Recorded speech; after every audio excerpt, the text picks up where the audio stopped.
Bien, bonjour à toutes et à tous. J'ai le plaisir avec le professeur Bozard-Grailly de vous parler de quelques cas cliniques au sujet de la prise en charge de surdité de perception. On vous entend très bien. D'accord, voilà. Pour les problèmes de surdité de perception atypique. Alors c'est que ce sont des sujets qui sont un peu difficiles parce que ça peut poser des problèmes à différentes personnes, aux médecins, mais aussi aux audioprothésistes et des fois aux orthophonistes pour la réhabilitation. Donc on va vous illustrer ça par quelques cas qui sont assez, je dirais, caractéristiques. Alors, le premier cas dont je voulais vous parler, puis si ça peut être interactif, ce sera plus sympathique, je vous poser des questions, n'hésitez pas à intervenir, hein, ça nous aidera à avancer dans la discussion. Donc le cas d'une dame âgée de 37 ans, qui vient parce qu'elle est gênée principalement en milieu bruyant, dans le silence, elle ne dit pas avoir de problème particulier. Elle travaille comme assistante de direction, donc forcément elle est souvent en réunion, elle a besoin d'entendre dans le bruit. Et ça lui procure une fatigue qui est assez importante. Alors, cette fatigue, en plus, elle décrit aussi d'autres petits signes. Elle se cogne facilement dans les tables, dans les encadrures de porte. Donc, elle met ça un peu sur le compte de la fatigue liée à son travail. Mais elle vous dit aussi que par moments, elle ressent des fourmis et des paresthésies au niveau des mains. Donc, pour lesquelles elle a une prise en charge avec son médecin généraliste. Elle prend des compléments alimentaires, du magnésium, parce qu'en pensant que c'était une spasmophilie, des choses comme ça. Et quand vous la voyez en consultation et en face à face avec son mari, elle vous dit qu'elle n'est pas trop gênée. Elle arrive à discuter assez facilement, sauf dans les endroits où on se retrouve avec une acoustique défavorable, où ça résonne un peu, des choses comme ça.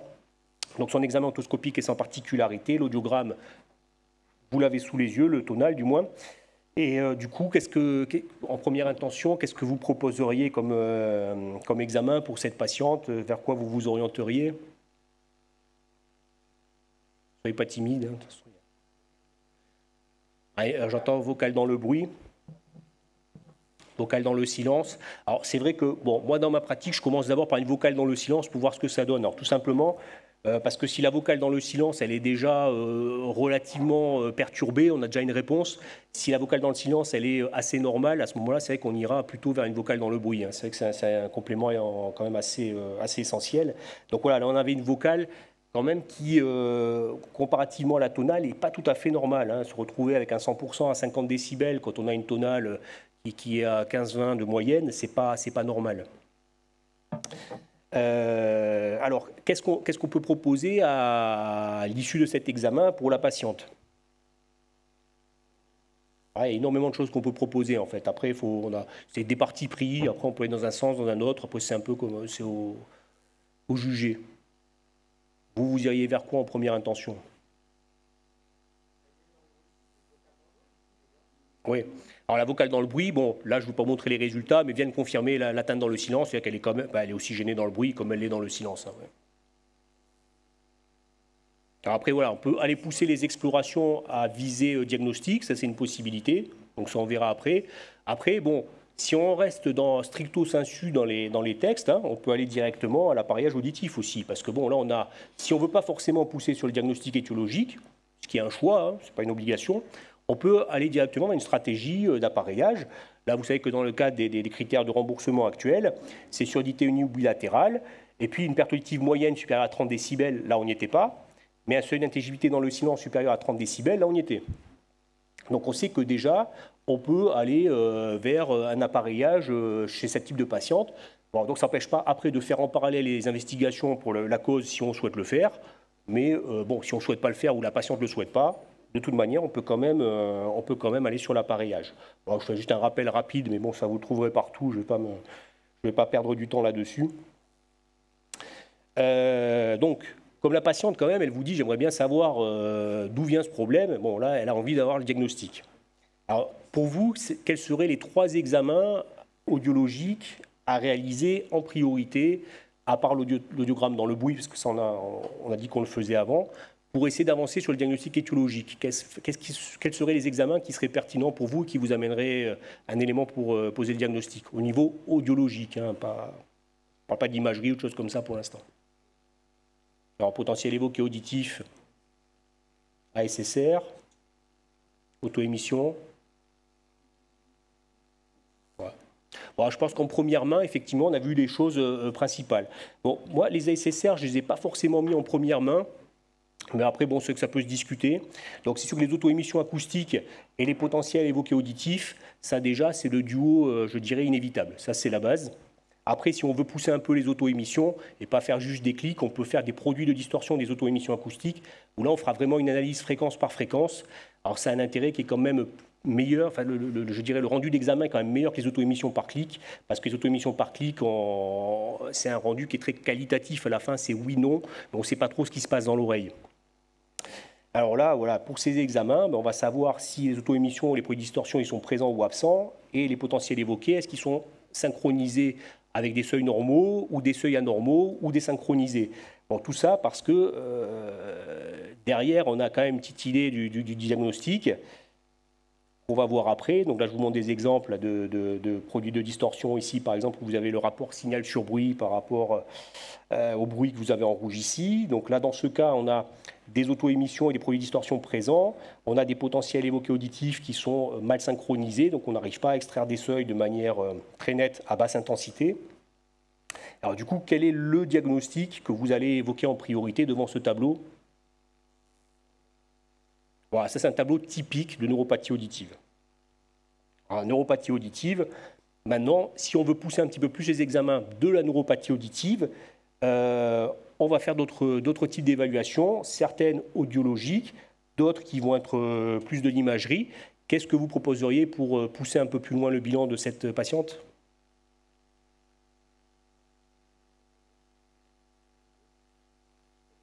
Une électrocochléographie, ouais. Et après en imagerie, ouais, une IRM. Voilà, je pense que là, voilà, je pense que ça c'est le consensus aussi. Sur le reste de la prise en charge, si vous voulez voir vraiment ce qui se passe dans la cochlée, les PEA, ça vous donne une vision très globale. C'est-à-dire qu'en fait, vous savez si, avec une stimulation acoustique, le nerf est bien synchronisé ou pas. Mais après, si vous voulez vraiment aller à l'étage de qu'est-ce qui se passe dans chaque secteur de la cochlée, il faut faire une électrocochléographie parce que vous pouvez étudier séparément la fonction des cellules ciliées externes. Donc ça, c'est ce que vous allez faire en mesurant les potentiels microphoniques cochléaires. La fonction des cellules ciliées internes, ça c'est le potentiel de sommation cochléaire, et puis le potentiel d'action composite, donc la fonction neurale, et ça sera par la mesure du potentiel d'action qui ressemble à l'an de 1 des PEA. Donc ça, ce sont les informations que vous allez extraire de l'électrocochléographie. Et après, l'IRM, ben oui, elle est importante. Après, on verra pourquoi, parce que les causes de neuropathie, elles ne sont pas toujours isolées au nerf auditif. On a des neuropathies qui vont concerner aussi d'autres nerfs, hein, et puis aussi le système nerveux central globalement. Et c'est là où vous avez tout l'intérêt et l'attrait d'un examen par imagerie. Donc là, sur l'IRM, ce que vous voyez, c'est ici, sur une IRM avec des séquences, bon, là, je pense que ça devait être un flair ou quelque chose comme ça. Enfin, on a des petits hypersignaux que vous avez en blanc, de la substance blanche, qui était tout à fait visible dans ce cas. Alors, vous la faites appareiller, elle vous dit que ça va mieux, que son père aussi finalement avait un peu les mêmes problèmes qu'elle au même âge, mais qui était appareillé un peu plus tard. Mais malgré tout, dans le bruit, c'est pas encore ça. C'est-à-dire qu'elle est assistante de direction, elle a besoin de bien comprendre. Certes, c'est mieux, mais elle n'est pas encore au top. Alors, est-ce qu'il y a d'autres choses que vous pouvez lui proposer en plus de l'appareillage ?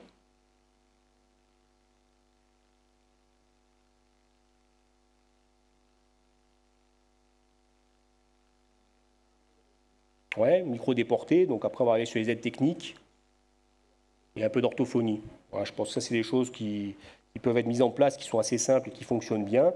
Donc ce qui est clair, c'est que déjà l'indication d'un plan, ça on l'élimine, hein, elle est améliorée dans le silence et dans le bruit, elle n'a pas une vocale qui est suffisamment dégradée pour envisager ce type de solution-là, donc ça il ne faut pas lui en parler évidemment.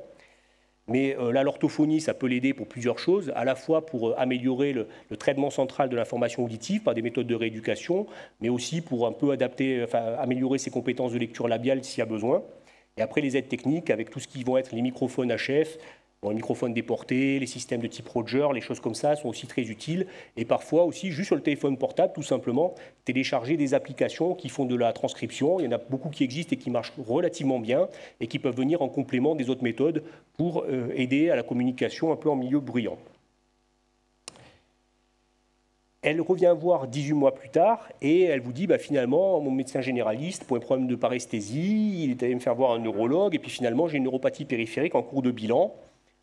Alors là, juste ça, c'est la cerise sur le gâteau, vu le cas clinique. Du coup, avec ce que vous avez vu sur l'IRM, quelle pathologie pour vous pourrait être responsable de cette neuropathie auditive ? Alors la CEP, ça évolue par poussée, même pour l'audition. Alors c'est vrai que si on n'a pas la notion d'évolution par poussée, si c'est très progressif, peut pas l'éliminer, mais c'est peut-être pas le plus probable.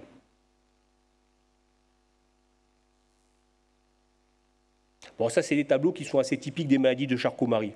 Dans la maladie de Charcot-Marie, ça se manifeste assez souvent comme ça. Neuropathie sensorielle, plutôt sensitive en général, pas trop motrice. Et après, bon, on a aussi des manifestations qu'on peut retrouver au niveau auditif et au niveau vestibulaire, ça arrive aussi également. Bon, tout ça pour vous dire que quand vous voyez une neuropathie auditive, certes, c'est bien de penser à tous les examens à faire au niveau auditif. Là, vous aurez fait votre boulot d'ORL. Après, il ne faut pas oublier que c'est souvent des maladies qui s'intègrent dans un cadre plus complexe. Et il faut aussi être capable après de pouvoir renvoyer le patient chez le neurologue, chez l'interniste, chez qui de droit pour faire un bilan complet des neuropathies et pas se cantonner à l'évaluation fonctionnelle auditive. Donc, juste pour dire un petit mot rapide sur les tests dans le bruit, pour finir à peu près dans les temps. Donc, il faut faire attention, tests dans le bruit, il y a tests dans le bruit et tests dans le bruit. Il y a des tests qui sont dits de repérage. Ça, c'est juste pour savoir s'il y a une surdité ou pas. Mais ils ne sont pas faits pour vous dire s'il y a une gêne particulière dans le bruit et pour évaluer votre audition dans le bruit. C'est ce que vous avez par exemple avec l'application Aura qui est faite par la Fondation pour l'audition. Donc, ce sont des tests de repérage. Ce ne sont pas des tests vraiment adaptés à mesurer votre niveau de perte dans le bruit. Pour ça, il faut faire vraiment des tests qui sont dédiés. Donc, il y a plusieurs qui existent sur le marché, dont la VRB, dont vous avez dû entendre parler, mais pas que ça. Il y en a beaucoup d'autres plus anciens qui marchaient très bien aussi. Donc, après, c'est selon vos habitudes. Et après, il y a d'autres tests aussi dans le bruit, mais qui sont plutôt à visée audioprothétique et de suivi, et là, qui vont se faire dans d'autres conditions. Donc, tous les tests dans le bruit ne sont pas équivalents, et là, il faut faire très attention à l'application que vous voulez utiliser. Alors, pourquoi est-ce que c'est important, les tests dans le bruit, et pourquoi ce n'est pas suffisant de faire un test dans le silence? Déjà, ne serait-ce que pour les problèmes de neuropathie cachée qu'on va retrouver chez beaucoup de personnes. Là, aujourd'hui, c'est clairement établi. Par exemple, qu'une exposition dans le bruit, même avec des niveaux qui ne sont pas considérés comme dangereux, 85 décibels sur la journée, ça va vous dégrader, vous détruire des synapses au niveau auditif. Et ces synapses, en fait, elles ne sont pas toutes les mêmes.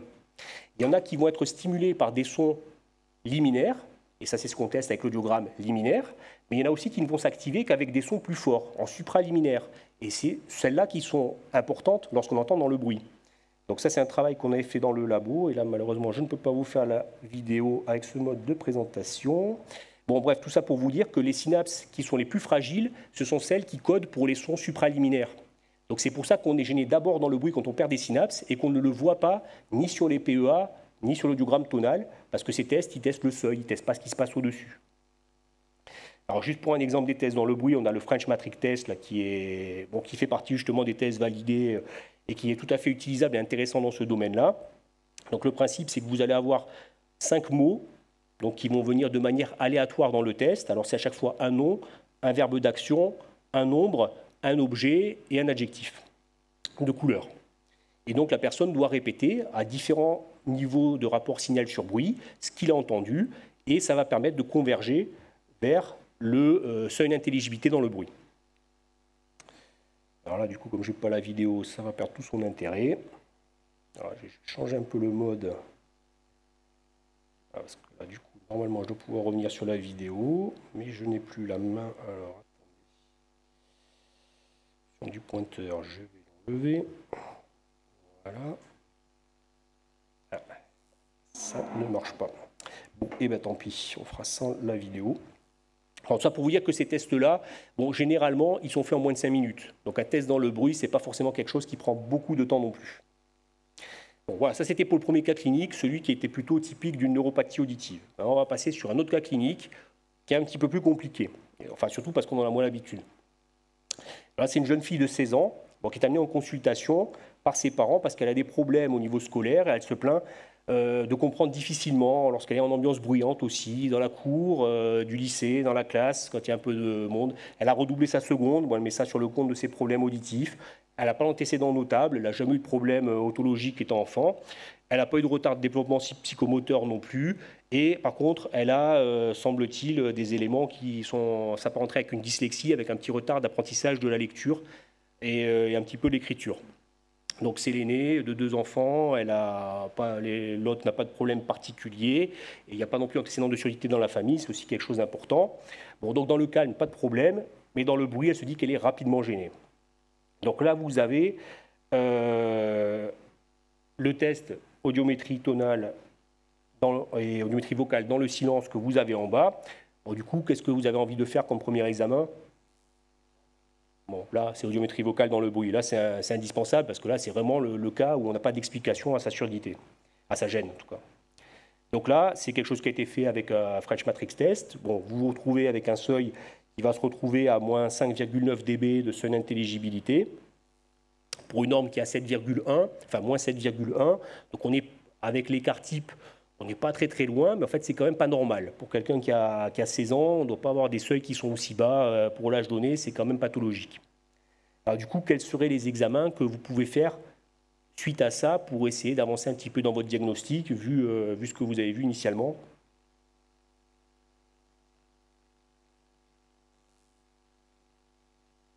Bon, là, on peut repartir sur les mêmes examens que ceux qu'on avait fait avant avec les potentiels évoqués auditifs, avec les auto-émissions acoustiques. Hein, ça, c'est exactement la même chose. Là, ce qui va être aussi intéressant d'aller rechercher dans ce cas particulier, surtout si vous n'avez pas d'anomalie des potentiels évoqués auditifs et des auto-émissions acoustiques, maintenant, c'est d'aller voir ce qui se passe au-delà. Donc, est-ce qu'on n'a pas un trouble central d'audition? Est-ce qu'on n'a pas un trouble de traitement central auditif? Et la première chose que vous pouvez faire, en étant au cabinet sans avoir des besoins de matériel très compliqués, c'est qu'est-ce qui se passe lorsqu'on va mesurer le réflexe acoustique, donc le réflexe tapédien. Et là, on peut voir des modifications du réflexe acoustique lorsqu'on a des atteintes centrales, avec des phénomènes soit d'épuisement, ça c'était le tone decay test qu'on peut faire en réflexe acoustique, des tas de choses comme ça qui peuvent être mettre la puce à l'oreille pour une atteinte centrale. Alors c'est pas du tout spécifique, mais ça peut être un test quand même qui vous met un petit peu la puce à l'oreille et qui est simple à mettre en place et rapide. Alors, les potentiels évoqués auditifs du tronc cérébral que je vous ai montré là n'avaient aucun problème particulier. On n'avait pas de souci de synchronisation. Les auto-émissions, je ne vous les montre pas, mais elles étaient pareilles. Et les réflexes tapédiens, a priori, on ne voyait pas non plus de soucis majeurs. Donc, rien qui rentre vers une atteinte du tronc cérébral, quelque chose localisé au niveau du colliculus. Alors, du coup, on voit qu'il y a quand même un problème dans le bruit, mais on ne l'explique pas par des problèmes auditifs périphériques. Alors, du coup, rien qu'à l'interrogatoire sur ce qu'on vous a dit au niveau clinique, qu'est-ce qui vous choque un peu et vers quoi ça vous orienterait? Et du coup, qu'est-ce qu'il faut faire comme un bilan complémentaire rapide au départ?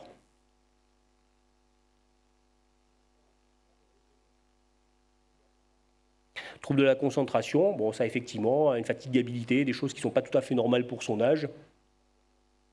Ça ne fait pas trop auditif. Après, l'autre élément aussi à quel il faut être un petit peu attentif, c'est la dyslexie.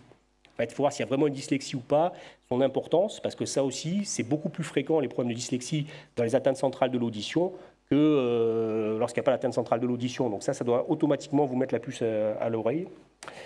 Alors, le tableau clinique évocateur, la gêne dans le bruit, avec une tonale, une vocale normale, plus des troubles d'apprentissage de type TDAH ou dyslexie, attention, il faut savoir si ce n'est pas un trouble central. Donc la première chose à faire, c'est un bilan orthophonique. Et là, c'est important justement pour quantifier, visualiser un peu les éléments de la dyslexie.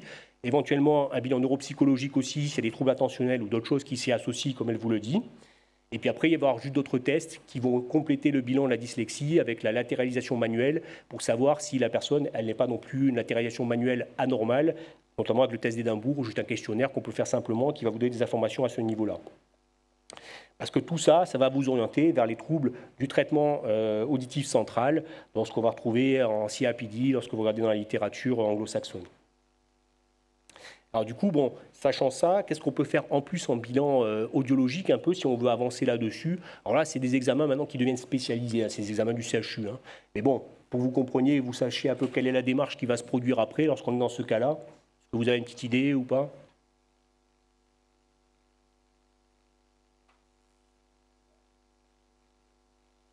On a des tests dichotiques, voilà. Alors, le bilan auditif central, alors ça c'est un des bilans qu'on peut faire. Donc effectivement, on va faire des tests audiologiques qui vont tester la fonction auditive centrale. Alors juste, je vais m'arrêter quelques secondes sur leur principe hein, pour que vous compreniez bien.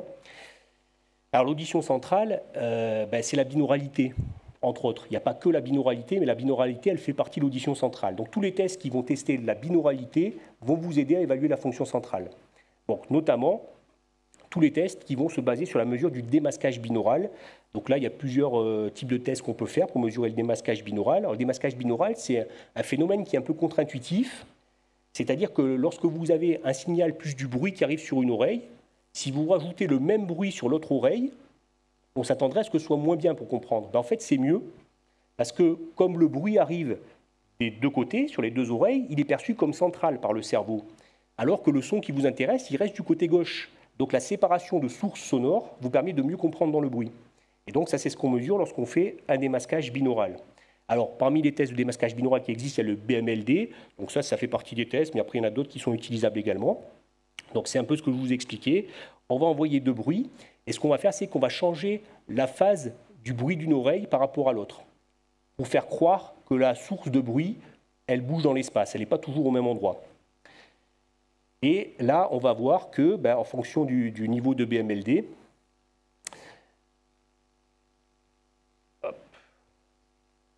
on va se retrouver au bout d'un moment, selon si on a mis le bruit en phase ou en antiphase, avec des niveaux de RSB qui vont être différents. Si le bruit est en phase, on va avoir par exemple un niveau à moins 10, et puis si le bruit est en antiphase, votre rapport signal sur bruit sur l'intelligibilité s'améliore, donc il va diminuer jusqu'à moins 20. D'autres tests comme le CMR, le Commodulation Masking Release, peuvent être utilisés. Bon, le principe est à peu près le même. Là, on va envoyer un son pur dans un bruit et on va le comparer sur l'autre oreille avec juste le même bruit modulé. Et sur la fréquence du son pur, on va voir que la sensibilité est meilleure. Alors, à côté de ces tests de démasquage binaural, on a d'autres fonctions binaurales qu'on peut tester, comme la fusion spectrale. Alors, la fusion spectrale, c'est simple. Vous prenez un mot, vous allez le filtrer pour laisser passer les fréquences aiguës d'un côté, les fréquences graves de l'autre, et vous appliquez sur chaque oreille soit les fréquences aiguës, soit les fréquences graves. Si le cerveau marche bien, vous êtes capable de refusionner le signal d'intérêt de départ. Et là, vous allez pouvoir mesurer combien vous pouvez filtrer et éliminer de signal pour voir jusqu'à quel moment la fusion s'opère et à partir de quel moment le cerveau n'est plus capable de fusionner les deux signaux qui sont différents, puisque ce n'est pas les mêmes fréquences, mais qui amènent la même information au final. Donc, et à côté de ça, après, on a les tests qui sont dits compétitifs. Donc là, c'est du dichotique compétitif, où dès le départ, on envoie deux signaux de nature différente. Alors, ça peut être de nature acoustique ou de nature sémantique. Alors, de nature acoustique, on va dire, on va prendre cela parce que c'est plus simple, c'est des mots qui vont être proches, on prend bain et vin. Au niveau acoustique, ils sont relativement proches, il n'y a que le niveau sémantique qui va changer. Si on prend que, par exemple, des chiffres, comme 1 et 4, bon là, c'est très différent sur tous les aspects. Et on va pouvoir comparer dans ces différentes conditions. Qu'est-ce qu'on va comparer? Essentiellement, la préférence avec la latéralisation. On va dire que 99% des gens, ils sont latéralisés avec un cerveau gauche qui va capter plus vite le mot quand on est en situation compétitive et mieux le capter. C'est-à-dire que si vous envoyez deux sons sur l'oreille droite et sur l'oreille gauche, donc l'oreille droite, cerveau gauche, donc vous allez percevoir le mot qui arrive sur l'oreille droite plus vite, plus fort et mieux que celui sur l'oreille gauche, même s'ils sont envoyés en même temps et au même niveau d'intensité. Donc quand on a un problème de traitement central, cette asymétrie, elle va disparaître progressivement. C'est ce qu'on voit dans la plupart des cas. Ça a été montré de manière expérimentale chez des gens qui avaient eu des problèmes neurochirurgicaux avec des callosotomies. Donc on coupait le corps calleux. Forcément, il n'y avait plus la connexion droite-gauche qui se faisait normalement. Et chez eux, la symétrie était modifiée. Alors, ça c'était pour l'aspect psychoacoustique. Maintenant, pour l'aspect électrophysiologique, est-ce que vous avez une idée des derniers tests qu'on peut faire pour finir de compléter le bilan ? Voilà, GPA cortico, alors effectivement, là, il va falloir monter d'un niveau par rapport au tronc cérébral. Là, le problème est situé plus haut. Il va falloir regarder d'autres types de tests. Alors, les autres types de tests, c'est quoi? C'est les PEA de latence moyenne, entre 10 et 50 millisecondes, puis après les PEA de latence tardive. Donc là, on peut voir des modifications aussi qui se passent. Alors, la grosse difficulté, c'est qu'aujourd'hui, ces tests-là, ils ne sont pas très bien normés. Donc en fait, c'est fait en CHU, mais souvent, on n'en conclut pas grand-chose, malheureusement.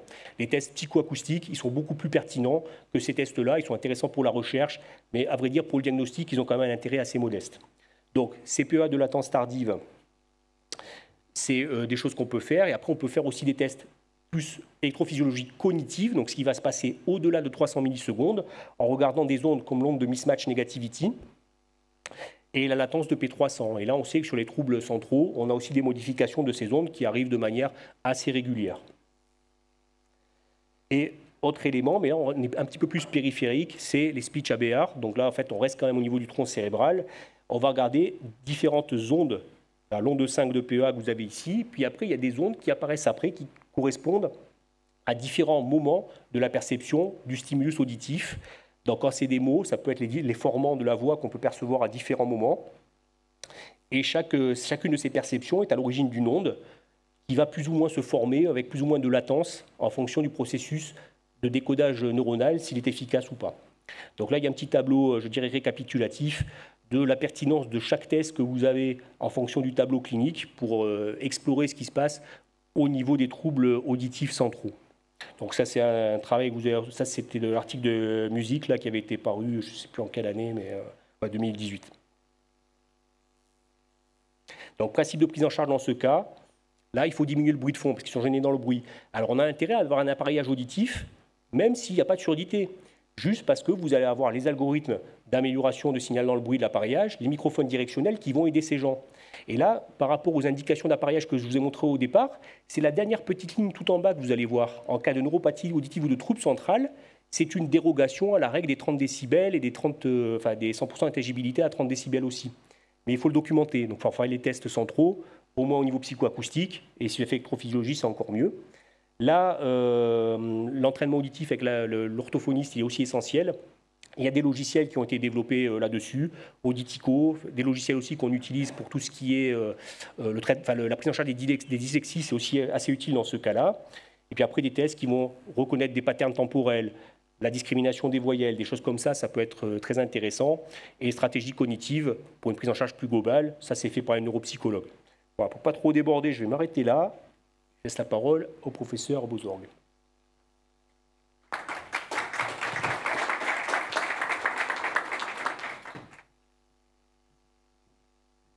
Merci beaucoup Frédéric, en plus hyper ponctuel, très précis. Je vais continuer donc de thématique en vous parlant des surdités en pente de ski descendantes, et puis après on va parler des surdités dans les graves qui remontent. Et puis donc là il s'agit, je ne vais pas avoir le même format que Frédéric, on ne va pas parler de cas cliniques interactifs, mais plutôt rentrer un peu dans le vif du sujet à travers déjà la définition.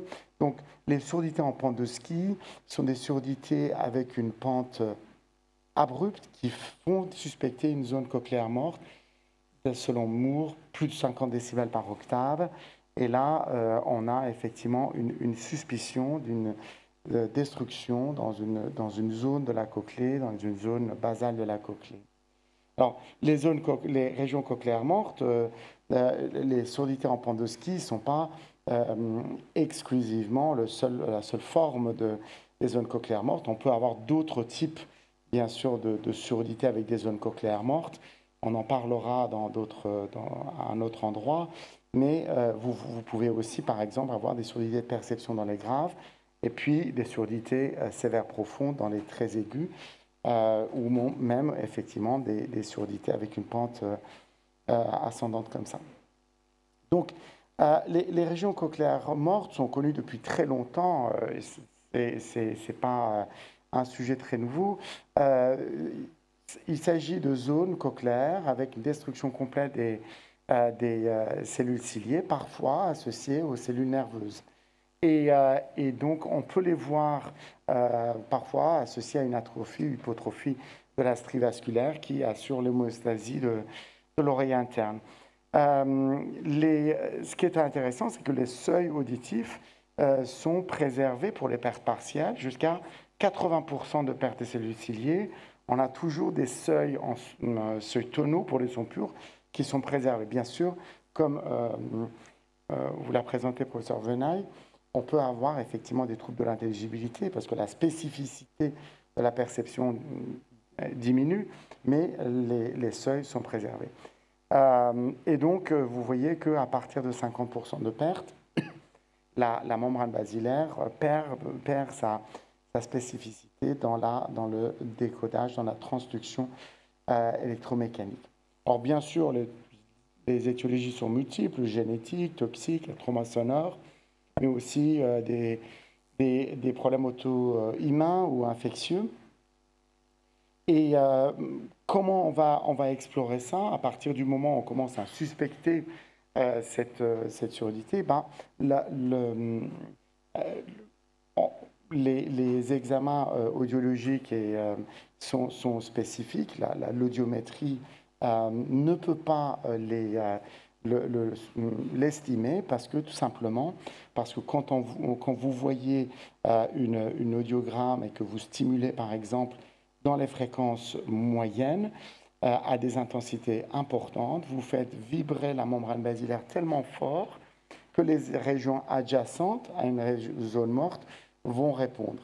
Vous voyez par exemple une stimulation dans une zone morte à 1500 va faire vibrer la région de la membrane basilaire à 1000 et quand vous êtes au-dessus du seuil de la perception, les gens vont répondre bien entendu et ils vont répondre par une audition hors fréquence. Ils vont entendre à 1000, ils vont appuyer sur le bouton, mais vous ne le saurez pas. La même chose pour les fréquences graves. Hein.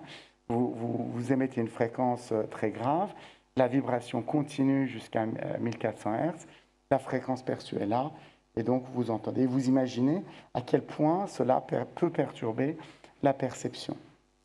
Donc, perte d'information dans les fréquences aiguës, plus cette audition hors fréquence qui vient perturber le message, et vous avez également la réduction de la fourchette dynamique, c'est-à-dire l'écart entre le seuil auditif et le seuil d'inconfort est extrêmement pincé de telle manière qu'il va falloir compresser toute la vie réelle dans cet écart. Donc ce sont des sourdités en général extrêmement complexes à appareiller. Donc la première chose, c'est que si vous commencez à amplifier dans la zone morte parce que vous avez détecté des seuils à l'audiogramme tonal, c'est perdu d'avance parce que vous allez perdre déjà, vous allez mettre de l'information dans une zone spectrale qui ne fonctionne pas et vous allez créer de la distorsion. Donc, le fait de détecter ça a une implication sur l'appareillage auditif. Alors, comment on explore ça?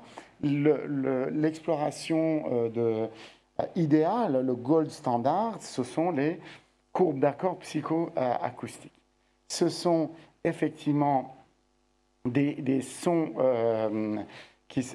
on envoie un son pur à la fréquence testée autour de 10 décibels HL, c'est-à-dire en supraliminaire. On a un son masquant pur de niveau et de fréquence variable qui vient créer une fenêtre pour balayer et on va trouver la fréquence du masqueur le plus efficace. En faisant ça, on va trouver la fréquence caractéristique qui est à la pointe basse de cette fourchette de chaque zone. Et quand il y a effectivement une zone morte, la fréquence caractéristique va se déplacer. Ici, une zone morte autour de 2000, la fréquence caractéristique va se déplacer à 500 et on voit effectivement, on met en évidence cette audition hors fréquence. L'autre test, alors vous imaginez que là, ça vous crée de multiples conditions, fréquence par fréquence à tester, et ça peut durer des heures. Et cette méthode, on ne l'utilise pas en routine, on l'utilise plutôt en recherche. L'autre test qui est utilisé et qui est proposé par l'équipe de Moore depuis des années, c'est le TEN test. Le TEN test est un test qui utilise un bruit qui permet d'égaliser les seuils, un bruit égalisateur de seuil. Donc on masque les zones cochléaires qui pourraient répondre en dehors de la zone testée et on teste la zone. Et à ce moment-là, si on voit qu'en présence du masqueur, le seuil est plus important, on dit qu'on est bien sûr dans une zone morte. Donc, donc on fait un audiogramme sans masqueur. 2, on fait un seuil avec le masqueur, c'est-à-dire avec le seuil égalisateur bruit plus 10 décibels. Et si on trouve entre les deux conditions une variation de seuil de 10 décibels, on dit qu'effectivement c'est une zone morte. Donc vous voyez par exemple, ici on envoie un son à 1500, la personne entend à 1000, il appuie, donc vous avez déjà un seuil. Vous mettez ce son égalisateur, vous avez déjà masqué la zone qui pourrait répondre. Si le seuil augmente de beaucoup, on dit effectivement que vous étiez a posteriori dans une zone morte. Donc, Les implications, c'est sur la réhabilitation. Bien sûr, l'adaptation et le réglage sont très délicats, les résultats sont mitigés. Et l'implication, c'est que dans certains cas, on peut avoir un intérêt très important des implants électroacoustiques. Alors, comment on réhabilite ces surdité?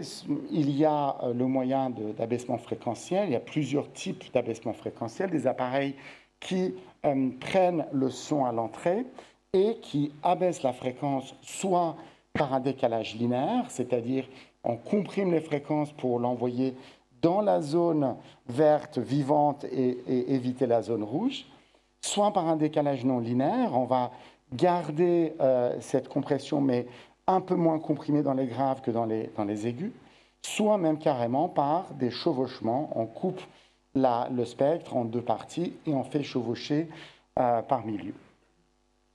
Il existe également des systèmes de vocodage. Ce sont des systèmes qui utilisent des filtres fréquentiels, fréquence par fréquence, qui font une extraction d'enveloppe de spectre et ensuite envoient l'enveloppe du son dans une zone qui n'est pas morte et qui peut percevoir.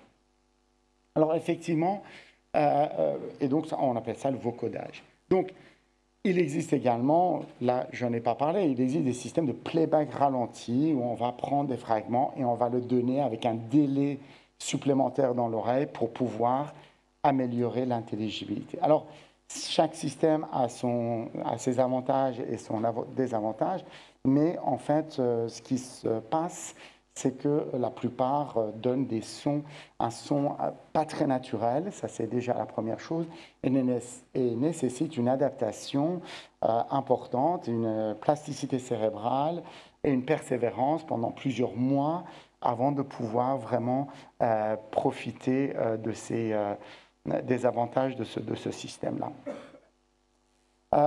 Ce qui est intéressant, c'est que les résultats de ces appareillages-là étaient globalement vraiment médiocres et très partiels et aléatoires jusqu'aux années 90. Petit à petit, avec l'amélioration technique, on arrive quand même à avoir de manière reproductible une amélioration. L'amélioration n'est pas foudroyante, c'est 10-20% de plus par rapport aux prothèses conventionnelles, mais c'est déjà ça de prix. Et donc, en face, nous avons l'implant électroacoustique. Donc, la partie, dans ces implants-là, la partie dans la zone morte est codée en électrique et envoyée sur le porte-électrode, et la partie du signal du spectre dans les graves est envoyée en acoustique. Donc, le système va séparer le signal en deux sur deux modalités différentes dans l'oreille. Ces systèmes-là sont très intéressants parce que vous préservez la structure fine du son, vous préservez bien sûr la gamme fréquentielle qui est assez large. Alors les implants cochléaires, on ne va pas au-delà de 8000, mais c'est déjà très très bien. Et donc ça donne effectivement, ça l'a prouvé, on a effectivement maintenant des études depuis près de 20 ans, on montre qu'on peut réussir techniquement à poser ces implants et de préserver l'audition et d'avoir un très bon résultat. Voici les résultats sur une série de 15 adultes consécutifs. Il y a eu 19 oreilles. C'était avec des implants flex de Medel. Et donc, ce qui était très important au départ, c'est de pouvoir couvrir toute la cochlée et n'allumer que la partie aiguë. Parce que au fur et à mesure que l'audition était perdue, ou au cours d'un accident chirurgical où on perdait l'audition, les gens disaient « mais si vous me mettez un implant court qui ne couvre que la zone morte, qu'est-ce que je vais devenir? Il faut me réopérer pour couvrir toute la cochlée. » Et donc, le challenge, c'était de couvrir toute la cochlée pour pouvoir, par la suite, parer à toutes sortes d'éventualités.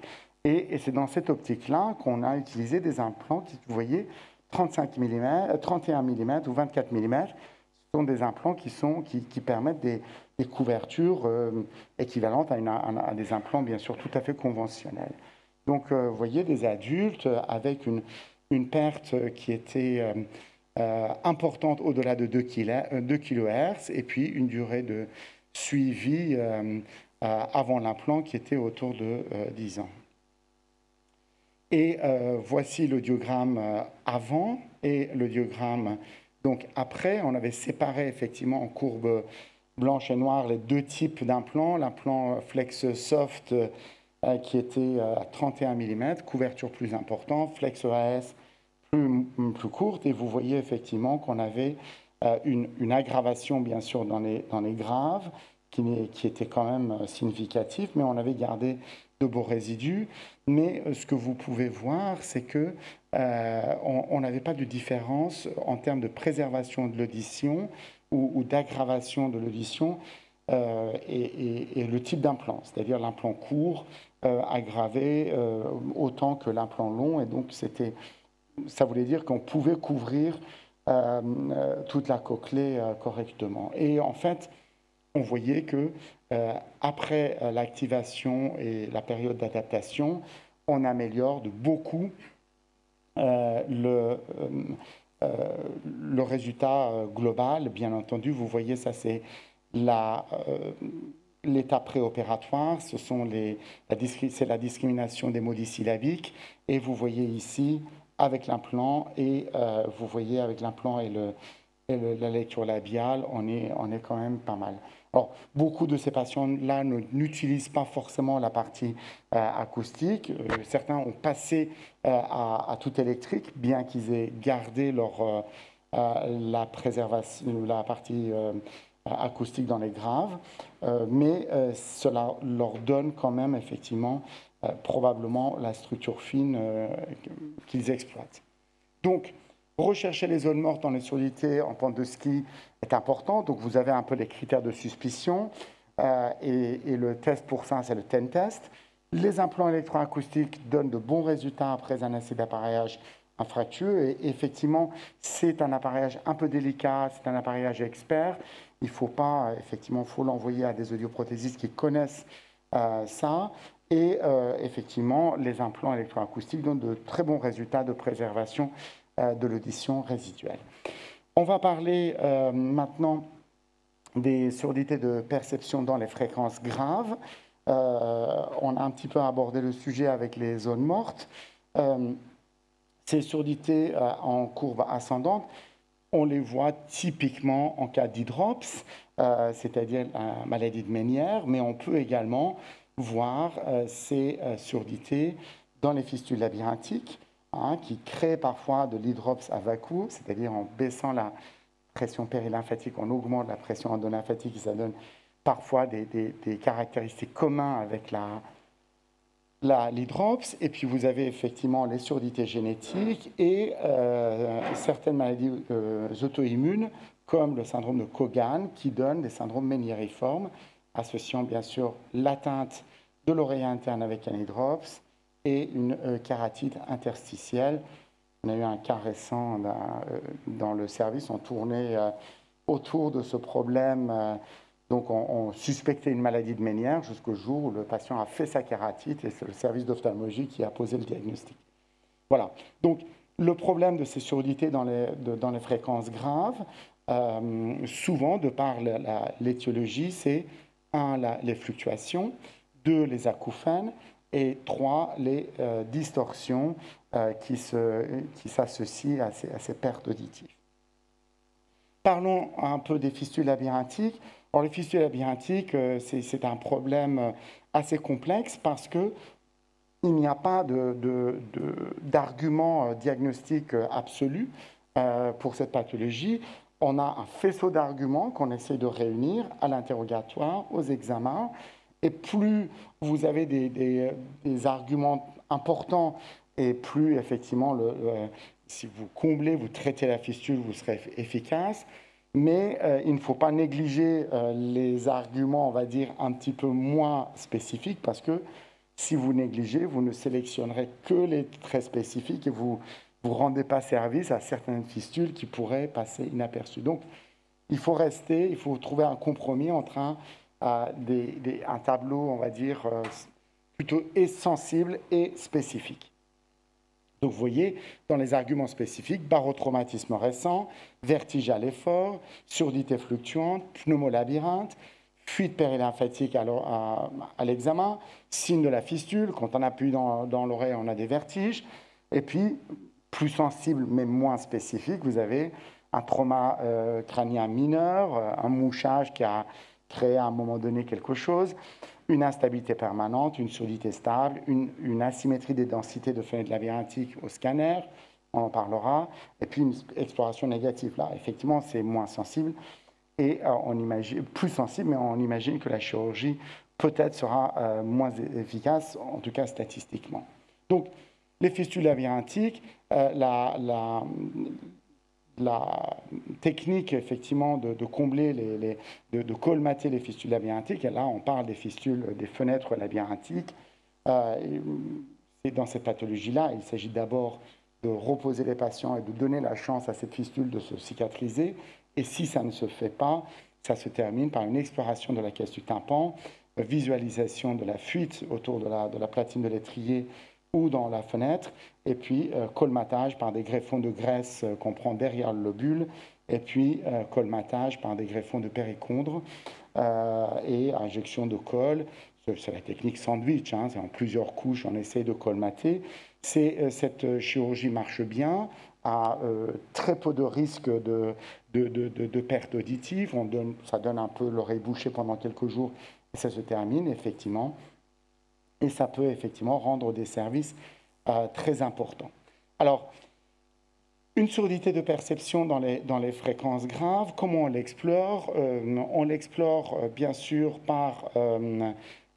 via l'exploration de l'hydrops, déphasage des produits de distorsion acoustique.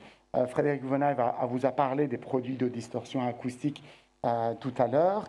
Là, on regarde le déphasage d'un examen d'une réponse de produits de distorsion acoustique en position assise par rapport aux positions couchées, et on repasse en position assise et on regarde effectivement si le signal crée un déphasage.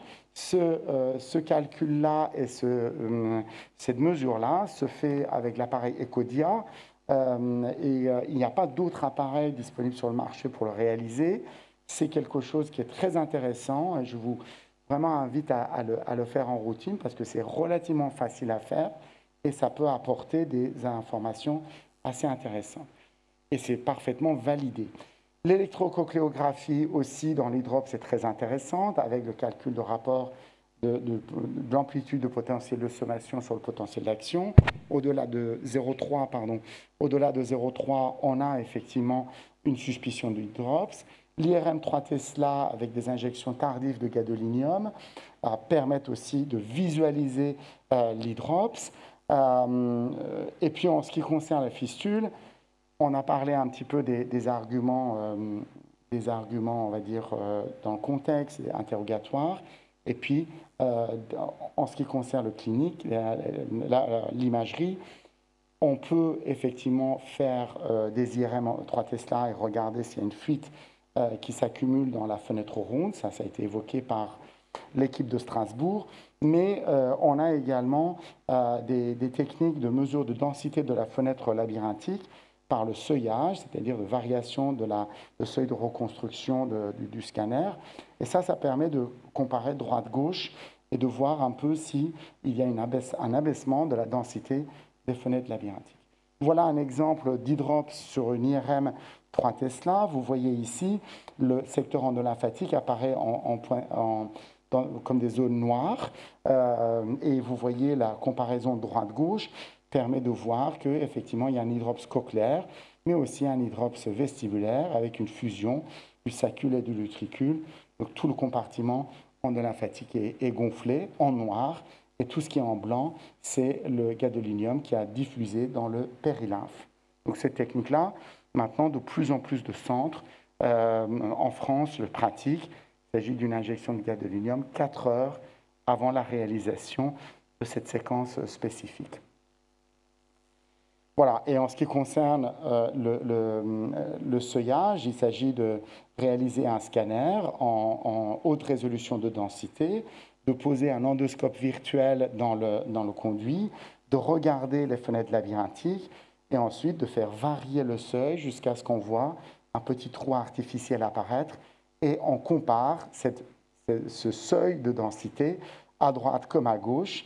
Et ici, vous voyez, vous avez un cas de fistule avec un gros pneumolabyrinthe et vous voyez l'énorme asymétrie qu'il existe entre ces seuils d'ouverture, c'est-à-dire ces seuils de densité minimale de fenêtres, moins 377 d'un côté, plus 27 de l'autre. Et ça permet d'apporter un argument supplémentaire, même quand il n'y a pas de pneumolabyrinthe. Alors, les sourdités de ce type, liées à l'hydrops, qu'est-ce qu'on fait? Il y a le traitement étiologique, tout ce qui est osmotique, comme le glycérol, les diurétiques, le diamox, ligature de l'aqueduc vestibulaire ou la décompression du sac, ça permet déjà de gagner.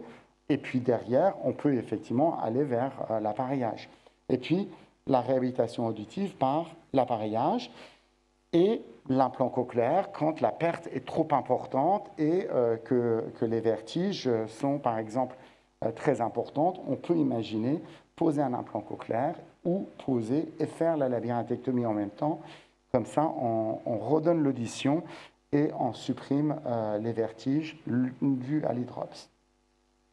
Donc les difficultés que posent ces sourdités dans les fréquences graves, c'est bien sûr les acouphènes. Et là, la solution en face qu'on peut avoir, c'est des marqueurs artificiels. 2, c'est l'audition fluctuante. Là, effectivement, on peut proposer dans les surdités qui sont peu fluctuantes plusieurs programmes, mais là, ça devient vraiment complexe parfois. On peut être, pendant une phase, obligé d'arrêter l'appareillage pour stabiliser les fluctuations et de repartir vers un appareillage. Discrimination ABC, recrutement, ajustement de puissance sortie, bien sûr, et puis les vertiges.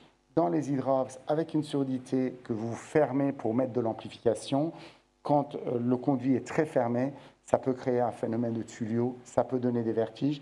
Et là, il va falloir jouer sur les vents, c'est-à-dire l'ouverture de l'embout, pour pouvoir essayer un petit peu d'équilibrer les pressions. Le problème de ça, c'est que si vous ouvrez le conduit, vous diminuez le gain sur les graves. Donc il y a un compromis très délicat à trouver entre suffisamment de gain et suffisamment de confort pour le patient. Et là, on s'adresse là aussi à des audioprothésistes experts et on ne peut pas effectivement envoyer ces patients comme ça directement à n'importe qui.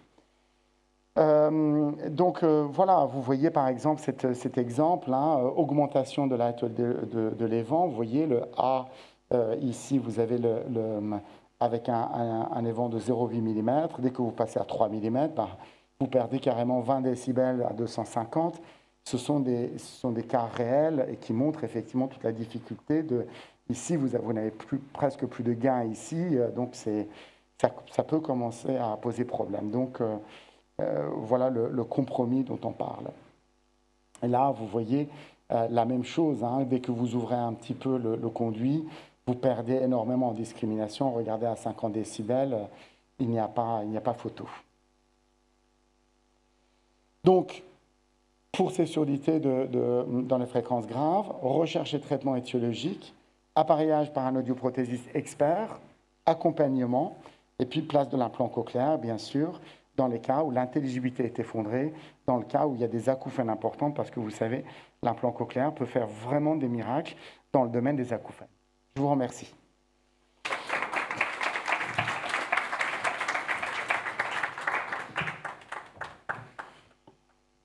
Des commentaires, questions ?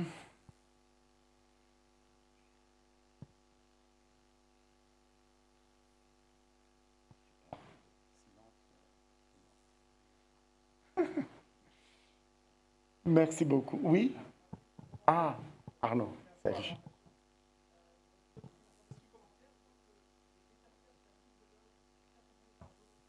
Préssionnelle, à mon sens, il faut l'utiliser. Ça donne des bons résultats. Les Allemands l'ont en galénique spécifique. Et nous, on le fait toujours en première intention, avant le glycérol, par exemple. Donc, c'est 2 comprimés matin et soir. Et on peut monter, c'est un petit truc à avoir. Et après, c'est quelque chose que je n'explique pas, mais certains de mes patients pressionnels, ménières, implantés cochléaires, ont toujours des acouphènes, des fluctuations auditives et des fluctuations de leur hyperintelligibilité avec l'implant. Et c'est assez surprenant. La dynamique cochléaire persiste dans ces phénomènes pressionnels, modifie les impédances. Alors, je ne suis pas un spécialiste de l'acoustique, bien vous le savez, Mais c'est assez curieux de savoir que ces patients éteignent parfois leur implant parce qu'ils sont en surcharge d'acouphènes. Donc c'est vrai que ça fait des miracles pour l'acouphène, mais sur ces patients-là, c'est toujours compliqué du début à la fin de les prendre en charge. On a du mal à expliquer ces mécanismes-là. Je ne vois pas comment ça peut fluctuer, mais bon, Monsieur Fraisse, oui.